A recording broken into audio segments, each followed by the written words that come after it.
Okay, so I got off the train and I could smell this toxic smoke, and then I looked up and I saw this black stuff going up into the air, and I thought, where's that coming from? And I walked up the road and I could see flames licking out of a building. Oh, what's happening? And it's like nobody was really aware of what was going on because it was so new.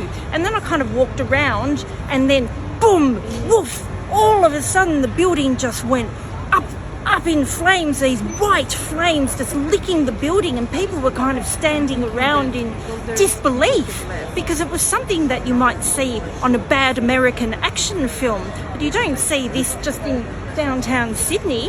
And the fire was so strong that you could hear all this snap and crackle and bang and explosions coming from within the building, and there was stuff falling onto the ground like glass and corrugated iron and bits of wood, and kind of standing back. But what was really alarming was that there was a residential building right next door. Because it was so early, people really weren't aware of what was happening. And so people were kind of wandering out and sticking their heads out, and we were yelling out at them, get out, evacuate, there's a fire. People were going, what? You couldn't really, it was just so sudden.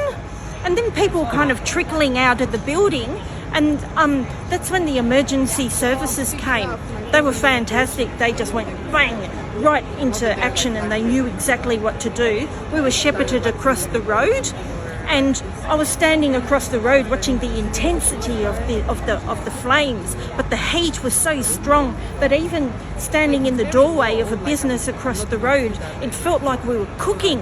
It was so strong. And then the police, they shepherded us up this road, but there were all these embers just raining all over the ground, maybe about 100-metre radius or more. And I was afraid my hair was going to catch fire from the embers. But a car caught fire too.